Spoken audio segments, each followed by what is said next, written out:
ಒಂದು ಕಡೆಯಲ್ಲಿ ತಾಕತ್ತು ಪ್ರದರ್ಶನಕ್ಕೆ ಹೊರಟಿದ್ದಾರೆ. ಎರಡೂ ಕಡೆಯ ಲೂ ಕೂಡ ನಡೀತಾ ಇರುವಂತಹ ಜಿದ್ದಾಜಿದ್ದಿ.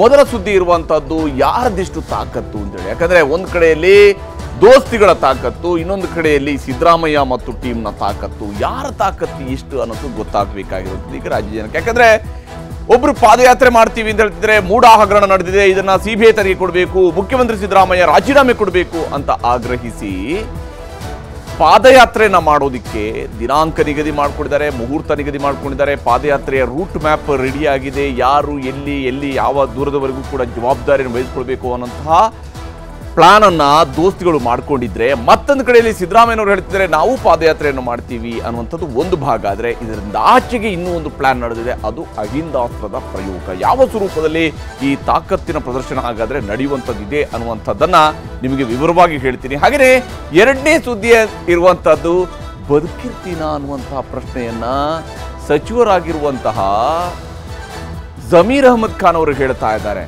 ನಿಜಕ್ಕೂ ಇಂಥದ್ದೊಂದು ಡೌಟ್ ಅವ್ರಿಗೆ ಯಾಕೆ ಬಂತು ಅನ್ನುವಂಥದ್ದು ಸಹಜವಾಗಿ ಮೂಡುವಂತಹ ಪ್ರಶ್ನೆ. ಇಲ್ಲಿ ಬದುಕಿರ್ತೀನ ಅನ್ನುವಂಥದ್ದು, ನಾನು ಬದುಕಿರ್ತೀನ ಅನ್ನುವಂಥದ್ದು ಹೇಳೋದಕ್ಕೆ ಆಗತ್ತಾ ಇಲ್ವಾ ಅಂತ ಹಣೆ ಬರ ಅನ್ನುವಂಥ ಮಾತನ್ನೆಲ್ಲ ಹೇಳ್ಕೊಳ್ತಾರೆ ಅವರು. ಆದರೆ ಬಹಳ ಮುಖ್ಯವಾಗಿ ಇಲ್ಲಿರುವಂಥದ್ದು ಸಂಪುಟಕ್ಕೆ ಸರ್ಜರಿ ಆಗುವಂತಹ ಸಾಧ್ಯತೆ ಎಷ್ಟರ ಮಟ್ಟಿಗಿದೆ. ಇದು ನೇರವಾಗಿ ಜಮೀರ್ ಅಹಮದ್ ಅವರನ್ನೇ ಬದಲಾಗ್ತಾರಾ ಅಥವಾ ಅವ್ರನ್ನೇ ಮಂತ್ರಿಮಂಡಲದಿಂದ ತೆಗಿತಾರಾ ಇಲ್ಲೋ ಗೊತ್ತಿಲ್ಲ. ಆದರೆ ಉಳಿದೆಲ್ಲರ ವಿಚಾರವನ್ನು ಮುಂದಿಟ್ಟುಕೊಂಡೇ ಅವರು ಈ ಮಾತನ್ನು ಹೇಳಿರಬಹುದಾ ಅನ್ನುವಂಥ ಅನುಮಾನವೂ ಕೂಡ ಸಹಜವಾಗಿಯೇ ಇರುವಂಥದ್ದು. ಆ ಸುದ್ದಿಯನ್ನು ಕೂಡ ನಿಮಗೆ ವಿವರವಾಗಿ ಹೇಳ್ತೀನಿ. ಈಗ ಬಹಳ ಮುಖ್ಯವಾಗಿ ಯಾರ ತಾಕತ್ತು ಎಷ್ಟು ಅನ್ನುವಂಥದ್ದನ್ನು ನೋಡಲೇಬೇಕು. ವಿಶೇಷವಾಗಿ ಮೂಡಾ ಹಗರಣ ನಡೆದಿದೆ ಅನ್ನುವಂಥದ್ದಕ್ಕೆ ಸಂಬಂಧಪಟ್ಟಂತೆ ಪ್ರತಿಪಕ್ಷ ಆರೋಪವನ್ನು ಮಾಡ್ತಾ ಇದೆ. ಆಡಳಿತ ಪಕ್ಷ ವಿಶೇಷವಾಗಿ ಮುಖ್ಯಮಂತ್ರಿಯವರು ಹೇಳ್ತಾ ಇದ್ದಾರೆ ಹಗರಣ ಏನು ನಡೆದಿಲ್ಲ, ಅಲ್ಲಿ ಯಾವುದೇ ಸ್ವರೂಪದ ಹಗರಣ ಆಗಿಲ್ಲ ಅನ್ನುವಂತಹ ಸಮರ್ಥನೆಯನ್ನು ಅವರು ಕೊಡ್ತಾ ಇದ್ದಾರೆ. ಹಾಗಿದ್ರೂ ಈ ಹಗರಣ ನಡೆದಿರುವಂಥರ ಬಗ್ಗೆ ಸಿಬಿಐ ತನಿಖೆ ಕೊಡಿ. ಒಂದು ವೇಳೆ ಸಿಬಿಐ ನಿಮಗೆ ಕ್ಲೀನ್ ಚಿಟ್ ಕೊಟ್ಟರೆ ನಿಮ್ಮ 40 ವರ್ಷದ ರಾಜಕೀಯ ಜೀವನಕ್ಕೆ ಒಂದು ಕಿರೀಟ ಇಟ್ಟಂಗಾಗುತ್ತೆ ಅನ್ನುವಂಥ ಮಾತನ್ನು ಕೂಡ ಬಿಜೆಪಿಯವರು ಹೇಳ್ತಾ ಇದ್ದಾರೆ. ಅಷ್ಟಾದರೂ ಕೂಡ ಮುಖ್ಯಮಂತ್ರಿಗಳು ಹೇಳ್ತಿದ್ದಾರೆ ನಾನು ಭಾಳಷ್ಟು ಸಿಬಿಐ ತನಿಖೆ ಎಲ್ಲ ಕೊಟ್ಟಿದ್ದೀರಿ, ನೀವೇನು ಕೊಟ್ಟಿದ್ದೀರಿ ಅನ್ನುವಂಥ ಪ್ರಶ್ನೆಯನ್ನು ಮುಖ್ಯಮಂತ್ರಿಯವರೇ ಕೇಳ್ತಾ ಇದ್ದಾರೆ. ಅದೇನೇ ಇರಲಿ, ಈಗ ತಾಕತ್ತು ಪ್ರದರ್ಶನದ ಸಂದರ್ಭ ಒದಗಿ ಬಂದಿದೆ. ಆಗಸ್ಟ್ 3ರಿಂದ ದೋಸ್ತಿ ನಾಯಕರುಗಳು ಪಾದಯಾತ್ರೆಯನ್ನು ಶುರು ಮಾಡ್ತಾರೆ. ಅದಕ್ಕೆ ಕೌಂಟರ್ ಕೊಡೋದಕ್ಕೆ ಸಿದ್ದರಾಮಯ್ಯನವರು ಕೂಡ ಬಹಳಷ್ಟು ಪ್ಲಾನ್ ಅನ್ನು ಮಾಡಿಕೊಂಡಿದ್ದಾರೆ. ಯಾವ ಸ್ವರೂಪದಲ್ಲಿ ಈ ತಾಕತ್ತು ಪ್ರದರ್ಶನ ನಡೀತಿದೆ ಅನ್ನೋದ್ರ ಬಗ್ಗೆ ಈ ವರದಿಯ ಮೂಲಕ ನಿಮಗೆ ತೋರಿಸ್ತೀವಿ.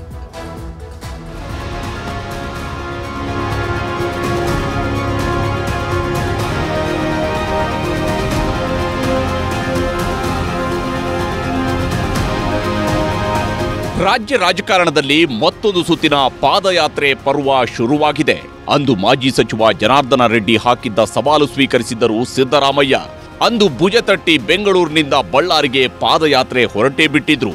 ಇದರ ಪರಿಣಾಮವಾಗಿಯೇ ಮುಂದೆ ಸುಭದ್ರ ಸರ್ಕಾರ, ಬಹುಮತದ ಅಧಿಕಾರ ಜೊತೆಗೆ ಮುಖ್ಯಮಂತ್ರಿ ಪಟ್ಟವೂ ಸಿಕ್ಕಿತ್ತು. ಅಂದು ಬಿಜೆಪಿ ವಿರುದ್ಧ ಪಾದಯಾತ್ರೆ ಹೊರಟಿದ್ದ ಸಿದ್ದರಾಮಯ್ಯ ಅವರ ವಿರುದ್ಧವೇ ಈಗ ಬಿಜೆಪಿ ಪಾದಯಾತ್ರೆ ಶುರು ಮಾಡ್ತಾ ಇದೆ. ಮೂಡಾ ಹಗರಣದ ವಿರುದ್ಧ ಮೈಸೂರಿಗೆ, ವಾಲ್ಮೀಕಿ ನಿಗಮದಲ್ಲಿ ನಡೆದಿರುವ ಹಗರಣದ ವಿರುದ್ಧ ಬಳ್ಳಾರಿಗೆ ಪಾದಯಾತ್ರೆ ಹೋಗಲು ಮೈತ್ರಿ ಪಕ್ಷಗಳು ನಿರ್ಧರಿಸಿವೆ. ಆಗಸ್ಟ್ 3ರಿಂದ ಮೈಸೂರಿಗೆ ಮೈತ್ರಿ ನಾಯಕರು ಪಾದಯಾತ್ರೆ ಹೊರಟಿದ್ದಾರೆ. ಮೂಡಾದಲ್ಲಿ ಸಿಎಂ ಪತ್ನಿ ಹೆಸರಲ್ಲಿ ಅಕ್ರಮವಾಗಿ ಸೈಟ್ ಪಡೆದಿದ್ದಾರೆ ಅನ್ನೋದೇ ಅತಿದೊಡ್ಡ ಆರೋಪ. ಸಿಎಂ ರಾಜೀನಾಮೆಗೆ ಪಟ್ಟು ಹಿಡಿದಿರುವ ಮೈತ್ರಿ ನಾಯಕರು ಪಾದಯಾತ್ರೆಗೆ ರೆಡಿಯಾಗಿ ಬಿಟ್ಟಿದ್ದಾರೆ.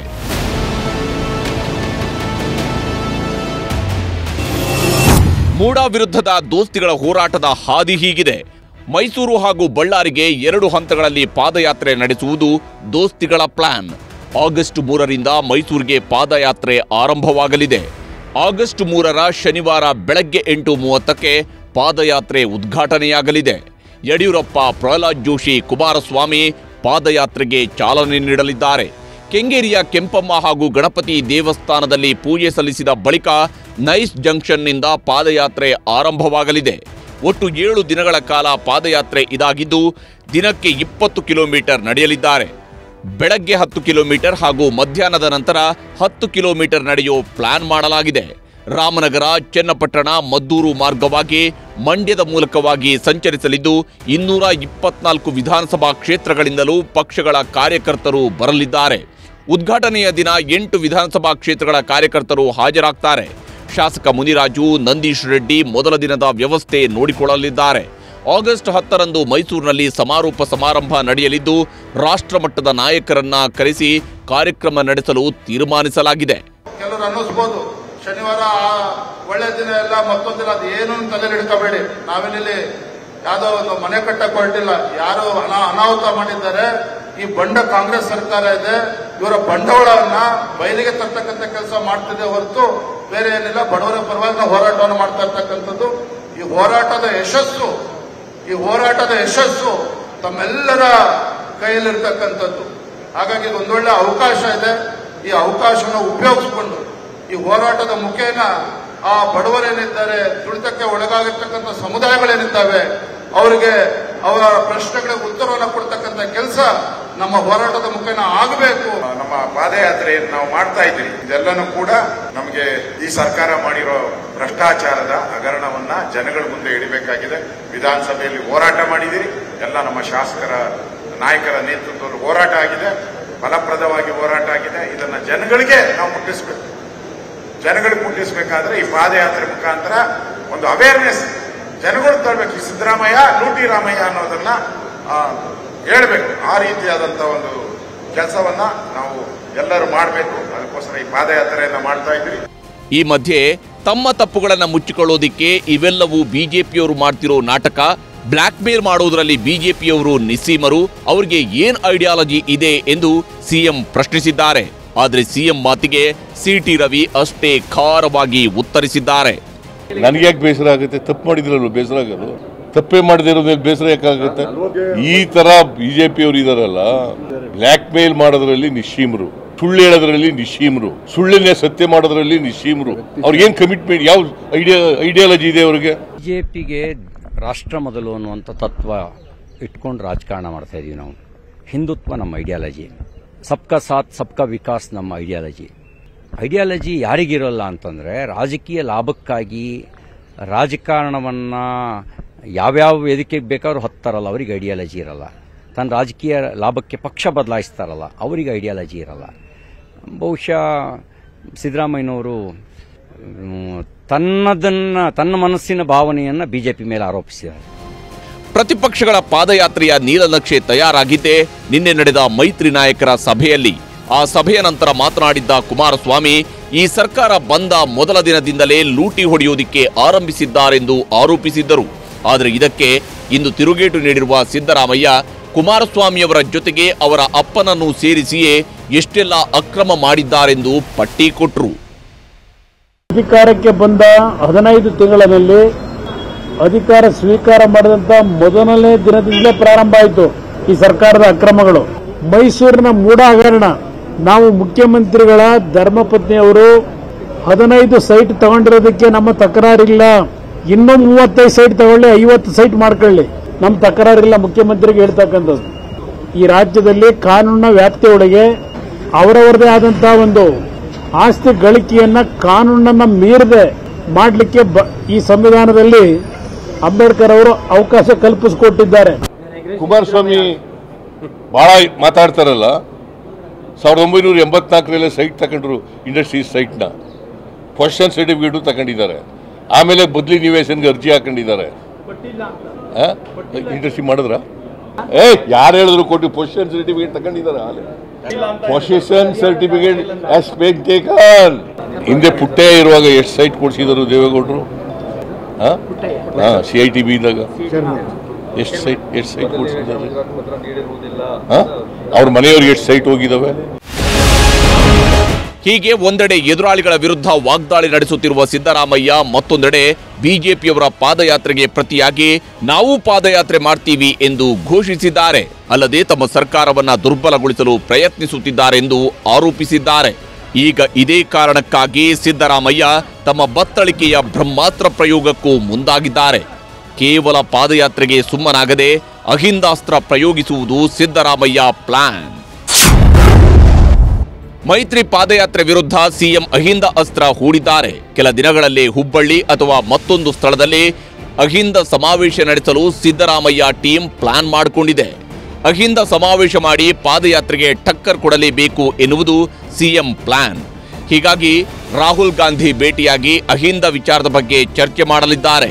ಹೈಕಮಾಂಡ್ ಓಕೆ ಅಂದ್ರೆ ಅಹಿಂದ ಸಮಾವೇಶ ಫಿಕ್ಸ್ ಆಗಲಿದೆ. ಹಾಗೇನಾದ್ರೂ ಆದ್ರೆ ದಾವಣಗೆರೆ ಸಮಾವೇಶವನ್ನು ಮೀರುವ ರೀತಿಯಲ್ಲಿ ದೊಡ್ಡ ಮಟ್ಟದ ಸಮಾವೇಶಕ್ಕೆ ಸಿದ್ದರಾಮಯ್ಯ ಟೀಮ್ ತಯಾರಿ ಮಾಡಿಕೊಳ್ಳಲಿದೆ. ಈ ಮೂಲಕ ಮೂಡ ವಾಲ್ಮೀಕಿ ಹಗರಣಗಳ ಅಸ್ತ್ರವನ್ನ ಪ್ರಯೋಗಿಸುತ್ತಿರುವ ಪ್ರತಿಪಕ್ಷಗಳ ಗೇಮ್ ಪ್ಲಾನ್ ಅನ್ನ ಮೆಟ್ಟಿ ನಿಲ್ಲುವ ಸಾಹಸಕ್ಕೆ ಕಾಂಗ್ರೆಸ್ ನಾಯಕರು ಕೈ ಹಾಕಲಿದ್ದಾರೆ.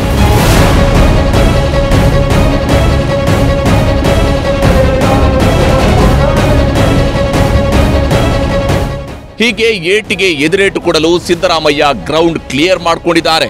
ಟಗರು 4 ಹೆಜ್ಜೆ ಹಿಂದಕ್ಕೆ ಹೋಗಿದೆ ಅಂದ್ರೆ ಗುಮ್ಮೋಕೆ ರೆಡಿಯಾಗಿದೆ ಅಂತ ಅರ್ಥ ಎಂಬ ಮಾತಿದೆ. ಅದೇ ರೀತಿಯಲ್ಲಿ ಈಗ ಸಿದ್ದರಾಮಯ್ಯ ಸ್ವಲ್ಪ ಹಿಂದಕ್ಕೆ ಹೆಜ್ಜೆ ಇಟ್ಟವರಂತೆ ಕಂಡರೂ ಬಿಜೆಪಿಯವರ ನಿದ್ದೆಗೆಡಿಸಲು ಸಿದ್ಧತೆ ಮಾಡಿಕೊಳ್ಳುತ್ತಿರುವ ಲಕ್ಷಣಗಳಂತೂ ಸ್ಪಷ್ಟವಾಗಿ ಗೋಚರಿಸುತ್ತಿದೆ.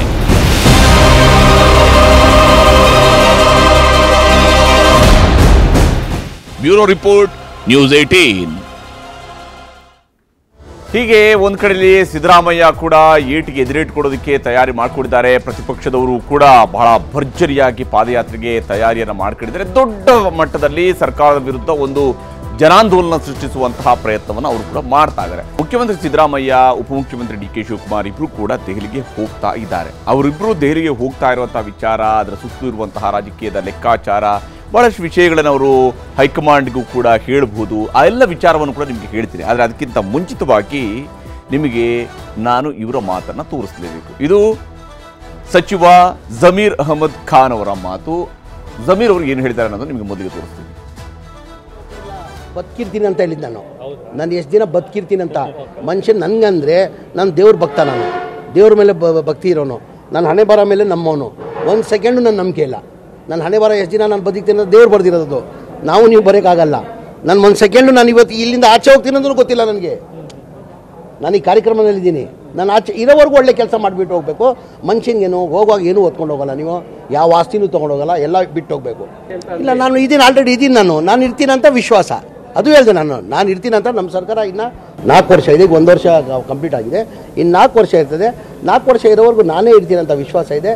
ನನ್ನ ಓದಿದಲ್ಲಿ ಅವ್ರಿಗೇನೋ ಒಂದು ಘೋಷಣೆ ಮಾಡಿದ್ದೀನಿ. ನಾನು ಇರೋ ಓದಿದಲ್ಲಿ ನೀವು ಅದಕ್ಕೆ ಇದು ಮಾಡ್ಕೊಂಡು ಚೆನ್ನಾಗಿ ಓದಿ ನೀವು ಬೆನಿಫಿಟ್ ತಗೊಳ್ಳಿ ಅಂತ ಹೇಳಿದ್ದೀನಿ. ಹೀಗೆ ಅಧಿಕಾರದಲ್ಲಿರುವಂಥ ಸಂದರ್ಭದಲ್ಲಿ ವೈರಾಗ್ಯದ ಮಾತುಗಳನ್ನು ಆಡಿದಾಗ ಯಾಕೋ ಅನುಮಾನ ಬರೋಕ್ಕೆ ಶುರು ಆಗುತ್ತೆ, ಏನಪ್ಪ ಆಗ್ತಿದೆ ಅಂತೇಳಿ. ಆದರೆ ಅದರಲ್ಲಿರುವಂಥ ಜಮೀರ್ ಅವರ ಆಶಯ ದೊಡ್ಡದು, ಆಶಯ ತುಂಬ ಒಳ್ಳೆಯದು. ಇರುವಷ್ಟು ಟೈಮು ಒಳ್ಳೆಯದು ಮಾಡಬೇಕು ಅಂತ. ಈ ಒಳ್ಳೆಯ ಕೆಲಸವನ್ನು ಮಾಡ್ತಾ ಇರೋದಕ್ಕೆ ಇರಬೇಕಾಗಿರುವಂಥ ವಿಶ್ವಾಸ ಅದು ಯಾವತ್ತೂ ಕೂಡ ಇರಬೇಕು. ಒಳ್ಳೆಯ ಕೆಲಸವನ್ನು ಮಾಡಬೇಕು ಅಂತ ಇವ್ರನ್ನ ಅಧಿಕಾರದಲ್ಲಿ ಜನ ಕೂರಿಸಿರುವಂಥದ್ದು. ಆದರೆ ಈಗ ಇಲ್ಲಿ ಬಹಳ ಮುಖ್ಯವಾಗಿ ಜಮೀರ್ ಅವರು ಮತ್ತೊಂದು ಕಡೆ ಮುಂದುವರೆದು ಹೇಳ್ಕೊಡಿದ್ದಾರೆ, ನಾನು 4 ವರ್ಷ ನಮ್ಮ ಸರ್ಕಾರ ಇದ್ದೇ ಇರುತ್ತೆ, ಇನ್ನು ಉಳಿದಂಥ ಅವಧಿಯನ್ನು ಮುಗಿಸುತ್ತೆ ಅನ್ನೋಂಥದ್ದು. ಆದರೆ ಈ ಸರ್ಕಾರದಲ್ಲೇ ಒಂದಿಷ್ಟು ಪ್ರಶ್ನೆಗಳಿದ್ದಾವೆ.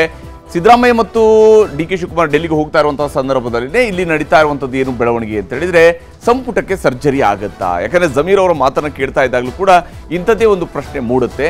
ಸಿದ್ದರಾಮಯ್ಯ ಸಂಪುಟ ವಿಸ್ತರಣೆ ಮಾಡ್ತಾರೋ ಅಥವಾ ಪುನರ್ರಚನೆಗೆ ಏನಾದರೂ ಕೈ ಹಾಕುವಂತಹ ಸಾಧ್ಯತೆ ಇದೆಯಾ? ಈಗಾಗಲೇ ನಾಗೇಂದ್ರ ಅವರ ರಾಜೀನಾಮೆಯಿಂದ ತೆರವಾಗಿರುವಂತಹ ಸ್ಥಾನವನ್ನು ತುಂಬುತ್ತಾರಾ ಅಥವಾ ಪುನರ್ರಚನೆಗೆ ಏನಾದರೂ ಅವರು ಕೈ ಹಾಕ್ತಾರಾ ಅನ್ನುವಂತಹ ಒಂದು ಅನುಮಾನವೂ ಕೂಡ ಇದ್ದೇ ಇರುವಂಥದ್ದು. ಶೀಘ್ರವೇ ಸಿದ್ದರಾಮಯ್ಯ ಅವರ ಸಂಪುಟಕ್ಕೆ ಹೈಕಮಾಂಡ್ ಸರ್ಜರಿಯನ್ನು ಮಾಡುತ್ತೆ ಅನ್ನುವಂಥ ಒಂದಿಷ್ಟು ಪ್ರಶ್ನೆಗಳಿದ್ದಾವೆ ಅನ್ನುವಂತಹ ಅದರ ಬಗ್ಗೆ ಸಂಬಂಧಪಟ್ಟಂತೆ ಒಂದಿಷ್ಟು ಚರ್ಚೆಗಳು ಕೂಡ ನಡೀತಾ ಇದ್ದಾವೆ. ಇದು ಯಾವ ಸ್ವರೂಪದಲ್ಲಿ ಅನ್ನೋದನ್ನು ನೋಡ್ತಾ ಹೋದಾಗ ಪುನರ್ರಚನೆಯ ಸುಳಿವು ಕೂಡ ಈಗಾಗಲೇ ಸಿಗ್ತಾ ಇರುವಂಥದ್ದು. ಶೀಘ್ರವೇ ಸಂಪುಟಕ್ಕೆ ಒಂದು ಪುನರ್ರಚನೆ ಆಗಬಹುದು. ಕೆಲವು ಮಂತ್ರಿಗಳನ್ನು ಸಂಪುಟದಿಂದ ಕೆಳಗಿಳಿಸಬಹುದು ಅಂತೇಳಿ, ಕೆಲವು ಮಂತ್ರಿಗಳು 2 ವರ್ಷಗಳ ಬಳಿಕ ಬದಲಾವಣೆ ಮಾಡಬಹುದು ಅನ್ನೋದ್ರ ಬಗ್ಗೆ ಸಹಜವಾದಂತಹ ಚರ್ಚೆ ಇತ್ತು. ಹಿಂದೆಯೂ ಕೂಡ ಸಿದ್ದರಾಮಯ್ಯನವರು 2 ವರ್ಷ ಕಂಪ್ಲೀಟ್ ಆದ ನಂತರ ಸಂಪುಟಕ್ಕೆ ಒಂದು ಸರ್ಜರಿ ಮಾಡ್ಕೊಂಡಿದ್ರು. ಹಾಗೆಯೇ ಈ ಬಾರಿ ಕೂಡ ಮಾಡಬಹುದು ಅನ್ನೋದ್ರ ಬಗ್ಗೆ ಒಂದು ಚರ್ಚೆ ಇತ್ತು, ಒಂದು ಅನುಮಾನವೂ ಕೂಡ ಇತ್ತು. ಆದರೆ ಈಗ ಪರಿಸ್ಥಿತಿಯನ್ನು ನೋಡ್ತಾ ಹೋದರೆ ಈ 2 ವರ್ಷಗಳನ್ನು ಕಾಯ್ತಾ ಇರುವಂತಹ ಪರಿಸ್ಥಿತಿಯಲ್ಲಿ ಕಂಡು ಬರ್ತಾ ಇಲ್ಲ. ಬದಲಿಗೆ ಈಗಲೇ ಅಂದರೆ ಅವಧಿಗೂ ಮುಂಚಿತವಾಗಿಯೇ ಸಂಪುಟದಲ್ಲಿ ಒಂದಿಷ್ಟು ಬದಲಾವಣೆಗಳನ್ನು ಮಾಡೋದ್ರ ಕಡೆಗೆ ಕಸರತ್ತುಗಳನ್ನು ಮಾಡ್ತಾ ಇದ್ದಾರೆ. ಅವಧಿಗೂ ಮುನ್ನವೇ ಸಂಪುಟಕ್ಕೆ ಸರ್ಜರಿಯನ್ನು ಮಾಡುವಂತಹ ಸಾಧ್ಯತೆಗಳು ದಟ್ಟವಾಗಿ ಗೋಚರಿಸ್ತಾ ಇದ್ದಾವೆ. ಇದಕ್ಕೆ ನಾನಾ ಕಾರಣಗಳು ಕೂಡ ಇಲ್ಲಿ ಇರುವಂಥದ್ದು. ಸರ್ಕಾರ ಯಾವ ಸ್ವರೂಪದಲ್ಲಿ ಒಂದು ವೇಗವನ್ನು, ಆಡಳಿತಕ್ಕೆ ಒಂದು ವೇಗವನ್ನು ಕೊಡಬೇಕಾಗಿತ್ತು, ಅದೇ ಸ್ವರೂಪದಲ್ಲಿ ಎಲ್ಲ ಮಂತ್ರಿಗಳಿಂದ ಸಹಕಾರ ಸಿಗ್ತಾ ಇಲ್ಲ ಅನ್ನೋದಕ್ಕೆ ಸಂಬಂಧಪಟ್ಟಂತೆ ಒಂದಿಷ್ಟು ಪ್ರಶ್ನೆಗಳಿದ್ದಾವೆ. ಹಾಲಿ 5 ಸಚಿವರನ್ನ ಸಂಪುಟದಿಂದ ಕೈ ಬಿಡುವ ಸಾಧ್ಯತೆ ಇದೆ ಅನ್ನುವಂಥದ್ರ ಬಗ್ಗೆಯೂ ಕೂಡ ಬಹಳ ಗಂಭೀರವಾದಂತಹ ಚರ್ಚೆಗಳು ಆಗ್ತಾ ಇದ್ದಾವೆ ಕಾಂಗ್ರೆಸ್ ಮಟ್ಟದಲ್ಲಿ. ಇದಕ್ಕೆ ಬಹಳ ಮುಖ್ಯವಾದ ಕಾರಣ ಅಂತ ಹೇಳಿದ್ರೆ, ಕೆಲವು ಸಚಿವರು ಹೌದು ಅವ್ರ ಖಾತೆ ಇದೆ, ಸಮುದಾಯದ ರೆಪ್ರೆಸೆಂಟೇಷನ್ ಇದೆ, ಪ್ರಾದೇಶಿಕ ರೆಪ್ರೆಸೆಂಟೇಷನ್ ಇದೆ, ಎಲ್ಲ ಕಾರಣಗಳಿಗಾಗಿ ಅವರಿಗೆ ಕೊಟ್ಟಿದ್ದಾರೆ. ಆದರೆ ಅದರಿಂದಾಗಿ ಇನ್ ರಿಟರ್ನ್ ಏನು ಸಿಗ್ತಾ ಇದೆ? ಸರ್ಕಾರದ ಒಂದು ಕಾರ್ಯವೈಖರಿಯನ್ನು ಹೆಚ್ಚಿಸುವಂಥದ್ದು ಅಥವಾ ಸರ್ಕಾರದ ಘನತೆಯನ್ನು ಹೆಚ್ಚಿಸುವಂಥದ್ದು ಅಂಥದ್ದೇನೂ ಆಗ್ತಾ ಇಲ್ಲ. ಆ 5 ಯಾರು ಅನ್ನುವಂಥ ಟೆನ್ಷನ್ ಕೂಡ ಈಗಾಗಲೇ ಶುರುವಾಗಿದೆ. ಯಾರೋ 5 ತೆಗಿತಾರೆ ಅಂತ ಹೇಳಿದಾಗ ಯಾರಾಗಿರ್ಬೋದು ಆ 5? ಬಹುಶಃ ಇದನ್ನ ಈ ಟೆನ್ಷನ್ ಅನ್ನು ಇನ್ನೂ ಸ್ವಲ್ಪ ಜಾಸ್ತಿ ಮಾಡಿಸೋಣ ಅನ್ನುವಂಥ ರೀತಿಯಲ್ಲಿ ಜಮೀರ್ ಅಹಮದ್ ಖಾನ್ ಅವರು ಕೂಡ ಮಾತಾಡ್ದಂಗೆ ಇದೆ. ನೇರವಾಗಿ ಜಮೀರ್ ಅವ್ರದ್ದೇ ಕುರ್ಚಿ ಹೋಗುತ್ತೆ ಅಂತ ಹೇಳಿ ಅಲ್ಲ, ಜಮೀರ್ ಅವರ ಮಾತಿನ ಮರ್ಮವನ್ನು ನೋಡ್ತಾ ಹೋದಾಗ ನನಗೆ ಆದ್ರಾಗ್ಬೋದು, ಇನ್ನೊಬ್ರಿಗಾದ್ರೂ ಆಗ್ಬೋದು ಅನ್ನುವಂತಹ ಧಾಟಿಯಲ್ಲಿ ಇದೆ. ಅದು ಹೊಸಬರಿಗೆ ಅವಕಾಶಕ್ಕೆ ರಾಹುಲ್ ಗಾಂಧಿ ಅವರು ಕೂಡ ಈಗಾಗಲೇ ಸೂಚನೆಯನ್ನು ಕೊಟ್ಟಿದ್ದಾರೆ. ಒಂದಿಷ್ಟು ನಿರ್ದಾಕ್ಷಿಣ್ಯ ಕ್ರಮಗಳನ್ನು ಕಾಂಗ್ರೆಸ್ ತೆಗೆದುಕೊಳ್ಳಬೇಕಾದ ಅನಿವಾರ್ಯತೆ ಇದೆ ಅನ್ನುವಂಥದ್ದು ರಾಹುಲ್ ಗಾಂಧಿ ಅವರ ಮನಸ್ಸಿಗೂ ಕೂಡ ಬಂದಿದೆ. ಇದರ ನಡುವೆ ಮಧುಸೂದನ್ ಮಿಸ್ತ್ರಿ ಅವರು ಕೂಡ ಒಂದು ವರದಿಯನ್ನು ಕೊಟ್ಟಿದ್ದಾರೆ. ಕರ್ನಾಟಕದಲ್ಲಿ ಕೇವಲ 9 ಯಾಕೆ, 10 ಯಾಕೆ ಆಗಲಿಲ್ಲ, ಡಬಲ್ ಡಿಜಿಟ್ ಯಾಕೆ ಬರಲಿಲ್ಲ ಅನ್ನೋದಕ್ಕೆ ಸಂಬಂಧಪಟ್ಟಂತೆ ಮಿಸ್ತ್ರಿ ಅವರು ಕೂಡ ಒಂದು ವರದಿಯನ್ನು ಕೊಟ್ಟಿದ್ದಾರೆ. ಯಾಕಂದರೆ ಅವ್ರಿಗೂ ಕೂಡ ಕರ್ನಾಟಕದ ಗ್ರೌಂಡ್ ರಿಯಾಲಿಟಿ ಬಹಳ ಚೆನ್ನಾಗಿ ಗೊತ್ತಿದೆ. ಏನೋ ಅಳೆದು ತೂಗಿ ಲಿಸ್ಟ್ ರೆಡಿ ಮಾಡ್ತಾ ಇದ್ದಾರಂತೆ ಮುಖ್ಯಮಂತ್ರಿ ಅನ್ನೋದ್ರ ಬಗ್ಗೆಯೂ ಕೂಡ ಒಂದು ಚರ್ಚೆ ಆಗ್ತಾ ಇದೆ. ಅಧಿಕೃತವಾಗಿ ಮುಖ್ಯಮಂತ್ರಿಯವರು ಕೂಡ ಇದರ ಬಗ್ಗೆ ಯಾವುದೇ ಬಾಯಿ ಬಿಡದೇ ಇದ್ರೂ ಕೂಡ ಈ ಒಂದು ಸಾಧ್ಯತೆಗಳು ಕಂಡು ಬರ್ತಾ ಇರುತ್ತೆ. ಹಾಗಾದರೆ ಇದಕ್ಕೆ ಏನು ಮಾನದಂಡ, ಏನಾಗುತ್ತೆ, ಯಾವ ಕಾರಣಕ್ಕಾಗಿ, ಯಾವ ಸ್ವರೂಪದಲ್ಲಿ ಅನ್ನೋದನ್ನು ಕೂಡ ನಿಮಗೆ ಹೇಳ್ತೀನಿ. ಬಹಳ ಮುಖ್ಯವಾಗಿ ಲೋಕಸಭೆ ಚುನಾವಣೆಯಲ್ಲಿ ಎದುರಾಗಿರುವಂತಹ ಸೋಲು, ಕಾಂಗ್ರೆಸ್ ಅಂದ್ಕೊಂಡಿರುವಂತಹ ಸೀಟ್ಗಳಿದೆಯಲ್ಲ, ಅವ್ರಿಗೇನು ಈಗ 9 ಸೀಟ್ ಬಂದಿದೆ ಅದನ್ನು 1ರ ಜೊತೆ ಕಂಪೇರ್ ಮಾಡಿ 1 ಅಂತ ಮಾತ್ರ ಗೆದ್ದಿದ್ವಿ ನಾವು 19ರಲ್ಲಿ, ಈಗ 9 ಬಂದಿದ್ವಿ, ಹಾಗಾಗಿ 8 ಜಾಸ್ತಿ ಗೆದ್ದಿದ್ದೀವಿ ಅಂತ ಹೇಳ್ತಾ ಇದ್ರು ಅದು ಖುಷಿ ಪಡುವಂಥ ವಿಚಾರ ಅಲ್ಲ ಅನ್ನೋದನ್ನ ಖುದ್ದು ಉಪಮುಖ್ಯಮಂತ್ರಿ ಡಿ ಕೆ ಶಿವಕುಮಾರ್ ಅವರೇ ಒಪ್ಕೊಂಡಿದ್ದಾರೆ. ಯಾಕಂದ್ರೆ ಅವರ ನಂಬರ್ ಇದ್ದಿದ್ದು 18, ಅಂದ್ರೆ 9 ಮೈನಸ್ ಆಗಿದೆ ಅಂತ. ಅವರು ಅಂದ್ಕೊಂಡಿದ್ದಂತಹ ನಂಬರ್ಗಿಂತ 9 ಕಡಿಮೆ ಬಂದಿದೆ, ಲೋಕಸಭೆಯಲ್ಲಿ ಹೀನಾಯ ಸೋಲಾಗಿದೆ ಅನ್ನುವಂಥದ್ದನ್ನ ಈ ನಿಟ್ಟಿನಲ್ಲಿ ಗಮನ ಹರಿಸಬೇಕು. ಇದೇ ಕಾರಣಕ್ಕಾಗಿ ಕೂಡ ಇನ್ನು ಭ್ರಷ್ಟಾಚಾರದ ಗುರುತರ ಆರೋಪಗಳು ಕೂಡ ಕೆಲವರ ವಿರುದ್ಧ ಕೇಳಿಬರ್ತದೆ. ಅದರಲ್ಲಿ ಬಹಳ ಮುಖ್ಯವಾಗಿ ಮುಖ್ಯಮಂತ್ರಿಯವರ ವಿರುದ್ಧನೂ ಕೂಡ ಈ ಆರೋಪಗಳು ಇರುವಂಥದ್ದು. ಮುಖ್ಯಮಂತ್ರಿಯವರನ್ನು ಕೂಡ ಇದು ಸುತ್ತಕೊಳ್ತಾ ಇದೆ. ನೇರವಾಗಿ ಮುಖ್ಯಮಂತ್ರಿಯವರು ಭಾಗಿಯಾಗಿದ್ದಾರೆ ಅಂತೇಳಿ ಯಾರೂ ಹೇಳ್ತಾ ಇಲ್ಲ, ಆದರೆ ನಿಯಮಗಳ ಉಲ್ಲಂಘನೆ ಮಾಡಿಸಿರುವಂಥದ್ದು ಇರ್ಬೋದು, ಮುಖ್ಯಮಂತ್ರಿಯವರ ಪತ್ನಿಗೆ ಸಿಕ್ಕಿರುವಂತಹ ಸೈಟ್ಗಳ ವಿಚಾರ ಇರ್ಬೋದು, ಹಾಗೆಯೇ ವಾಲ್ಮೀಕಿ ಹಗರಣದಲ್ಲಿ ಆಗಿರುವಂತಹ ವಿಚಾರಗಳಿರ್ಬೋದು. ಈ ವಿಷಯಗಳು ಕೂಡ ಬಹಳ ಮುಖ್ಯವಾದಂತಹ ಒಂದು ಮಾನದಂಡ ಆಗಬಹುದು ಒಂದು ವೇಳೆ ಏನಾದರೂ ಬದಲಾವಣೆ ಮಾಡಿದ್ರೆ. ಹಾಗೇನಾದರೂ ಭ್ರಷ್ಟಾಚಾರ ಮಾನದಂಡ ಆದರೆ ಮುಖ್ಯಮಂತ್ರಿಯವರ ವಿಚಾರದಲ್ಲೂ ಕೂಡ ಪಕ್ಷ ಏನು ಕ್ರಮ ಕೈಗೊಳ್ಳುತ್ತೆ ಅನ್ನೋದು ಚರ್ಚೆಗೆ ಬಂದೇ ಬರುತ್ತೆ. ಇನ್ನು ಸಮುದಾಯದ ಮತ ಸೆಳೆಯೋದಕ್ಕೆ ವಿಫಲವಾದಂಥವರ ವಿಚಾರಕ್ಕೆ ಮಾತ್ರ ಬಹಳ ಗಂಭೀರವಾದಂತಹ ನಿರ್ಧಾರಗಳನ್ನು ಕಾಂಗ್ರೆಸ್ ತೆಗೆದುಕೊಳ್ಳಲೇಬೇಕಾದ ಅನಿವಾರ್ಯತೆ ಇದೆ. ಯಾಕಂದರೆ ಕೋಲಾರದಂತಹ ಒಂದು ಲೋಕಸಭಾ ಕ್ಷೇತ್ರವನ್ನು ಕಾಂಗ್ರೆಸ್ ಸೋಲುತ್ತೆ ಅಂತೇಳಿ ಆದರೆ ಅದಕ್ಕೆ ಕಾರಣ ಅವರು ನಂಬಿಕೊಂಡಿದ್ದಂತಹ, ಅವರು ನೆಚ್ಚಿಕೊಂಡಿದ್ದಂತಹ ಸಮುದಾಯಗಳ ಮತ ಬಂದಿಲ್ಲ. ಇಂತಹ ವಿಚಾರಗಳಲ್ಲಿ ಕ್ರಮವನ್ನು ಕೈಗೊಳ್ಳುತ್ತಾ ಕಾಂಗ್ರೆಸ್ ಅನ್ನುವಂಥ ಪ್ರಶ್ನೆ, ಅಥವಾ ಹಾವೇರಿ ವಿಚಾರದಲ್ಲೂ ಕೂಡ ಇಂಥದ್ದೇ ಪ್ರಶ್ನೆಗಳಿದ್ದಾವೆ. ಇನ್ನು ಪಕ್ಷ ಸಂಘಟನೆಯಲ್ಲಿ ನಿರ್ಲಕ್ಷ್ಯದ ಧೋರಣೆಯೂ ಕೂಡ ಬಹಳ ಮುಖ್ಯವಾಗಿರುವಂಥ ಒಂದು ಅಂಶವಾಗಿ ಇಲ್ಲಿ ಗೋಚರಿಸ್ತಾ ಇರುವಂಥದ್ದು. ಅಂದರೆ ಮಂತ್ರಿಗಳಾಗಿದ್ದಾರೆ, ಆದರೆ ಪಕ್ಷ ಸಂಘಟನೆ ಕಡೆಗೆ ಆಸಕ್ತಿಯನ್ನು ತೋರ್ತಾ ಇಲ್ಲ. ಇಲಾಖೆಯ ಹೊಣೆ ನಿರ್ವಹಣೆಯಲ್ಲೂ ಕೂಡ ಕೆಲವರು ವಿಫಲರಾಗ್ತಾ ಇದ್ದಾರೆ. ಅದು ಕಣ್ಣಿಗೆ ರಾಚುವಂತಿದೆ. ಕೆಲವು ಮಂತ್ರಿಗಳ ವಿಚಾರಕ್ಕೆ ಬಂದಾಗ ಅವರ ಇಲಾಖೆಯಲ್ಲಿ ಏನು ಅವರು ಹೊಣೆಗಾರಿಕೆಯನ್ನು ನಿಭಾಯಿಸ್ತಾ ಇದ್ದಾರೆ ಅನ್ನೋ ಬಗ್ಗೆ ಪ್ರಶ್ನೆಗಳಿದ್ದಾವೆ. ಇನ್ನು ಸರ್ಕಾರಿ ಯೋಜನೆಗಳನ್ನು ತಲುಪಿಸೋದ್ರಲ್ಲೂ ಕೂಡ ವಿಫಲರಾಗ್ತಾ ಇರುವಂತಹ ಕೆಲವು ಮಂತ್ರಿಗಳಿದ್ದಾರೆ.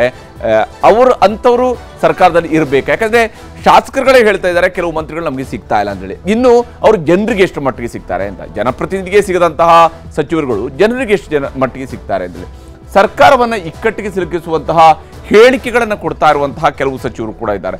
ಉದಾಹರಣೆಗೆ ರಾಜಣ್ಣನಂತವರು ಮಾತಾಡುವಂತಹ ವೈಖರಿ ಇರ್ಬೋದು. ಇಂಥವರೆಲ್ಲರೂ ಕೂಡ ಸಂಪುಟದಲ್ಲಿ ಹೇಗೆ ಮುಂದುವರಿಬೇಕು ಅನ್ನೋದ್ರ ಬಗ್ಗೆ ಒಂದಿಷ್ಟು ಆಕ್ಷೇಪಗಳು ಸಿದ್ದರಾಮಯ್ಯನವರ ಎದುರಾಳಿ ಬಣ ಏನಿದೆ ಕಾಂಗ್ರೆಸ್ನ ಒಳಗಡೆ ಅವರಿಂದ ಕೂಡ ಬರಬಹುದು ಮುಂದಿನ ದಿವಸಗಳಲ್ಲಿ. ಇನ್ನು ನಾಗೇಂದ್ರ ರಾಜೀನಾಮೆಯಿಂದ ಒಂದು ಸ್ಥಾನ ತೆರವಾಗಿದೆ. ಅದು ಕೂಡ ಆ ಸ್ಥಾನವನ್ನು ಅಟ್ಲೀಸ್ಟ್ ಅದನ್ನಾದರೂ ತುಂಬಬಹುದು ಅಂತೇಳಿ. ಯಾಕಂದರೆ 135 ಜನ ಶಾಸಕರಿರುವಂತಹ ಪಕ್ಷದಲ್ಲಿ ಅಂತ ಒಂದು ಸ್ಥಾನವೂ ಕೂಡ ಬಹಳ ಮುಖ್ಯ ಆಗುತ್ತೆ. ಇನ್ನು ಸಂಪುಟ ವಿಸ್ತರಣೆ ಬಗ್ಗೆ ಈಗಾಗಲೇ ಜಮೀರ್ ಅವರು ಕೊಟ್ಟಿರುವಂತಹ ಸುಳಿವನ್ನು ನಾವು ಗಮನಿಸಿದಾಗ ಏನೋ ಒಂದು ಆಗಬಹುದೇನೋ ಅಂತ ಸಾಧ್ಯತೆ ಇದೆಯೇನೋ ಅನ್ನುವಂಥದ್ದು ಚರ್ಚೆ ಆಗ್ತಿದೆ. ಇನ್ನು KPCC ಅಧ್ಯಕ್ಷ ಸ್ಥಾನದ ಬಗ್ಗೆಯೂ ಕೂಡ ಚರ್ಚೆ ಆಗುವಂತಹ ಸಾಧ್ಯತೆ ಇಲ್ಲಿ ಗೋಚರಿಸ್ತಾ ಇರುವಂಥದ್ದು. ಆದರೆ ಈ ಒಂದು ವಿಚಾರಕ್ಕೆ ಸಂಬಂಧಪಟ್ಟಂತೆ KPCC ಅಧ್ಯಕ್ಷ ಸ್ಥಾನದ ವಿಚಾರಕ್ಕೆ ಸಂಬಂಧಪಟ್ಟಂತೆ ಕೂಡ ಇಲ್ಲಿ ರಾಜಣ್ಣ ಅಂತವರು ಮಾತಾಡುವ ಸಂದರ್ಭದಲ್ಲಿ ಹೇಳ್ತಾರೆ, ನಾನೇ ಇದ್ದೀನಿ ಅನ್ನುವಂತಹ ಧಾಟಿಯಲ್ಲಿ ಮಾತಾಡ್ತಾರೆ. ಅಂದರೆ ಒಂದು ವೇಳೆ ನಾಳೆ ದಿನ ಬದಲಾವಣೆ ಆಗೋದಿದ್ರೆ ನಾನು ಕೂಡ ರೆಡಿ ಇದ್ದೀನಿ ಅನ್ನುವಂಥ ರೀತಿಯಲ್ಲಿ ಕೂಡ ಮಾತನಾಡ್ತಾರೆ. ಇವೆಲ್ಲವನ್ನು ಕೂಡ ನೋಡ್ತಾ ಹೋದಾಗ ಸರ್ಕಾರದಲ್ಲಿ ಒಂದಿಷ್ಟು ಬದಲಾವಣೆಗಳನ್ನು ನಿರೀಕ್ಷೆ ಮಾಡಬಹುದು. ಸಿದ್ದರಾಮಯ್ಯನವರ ಸಂಪುಟದಲ್ಲಿ ಏನಾದರೂ ಬದಲಾವಣೆ ಆಗುತ್ತಾ ದೆಹಲಿಗೆ ಹೋಗಿ ಬಂದ ನಂತರ ಅನ್ನೋದನ್ನು ಕುತೂಹಲದಿಂದ ನೋಡಬೇಕಾಗಿದೆ. ಇದು ಇವತ್ತಿನ ಪಂಚಾಯಿತಿ. ನಮಸ್ಕಾರ.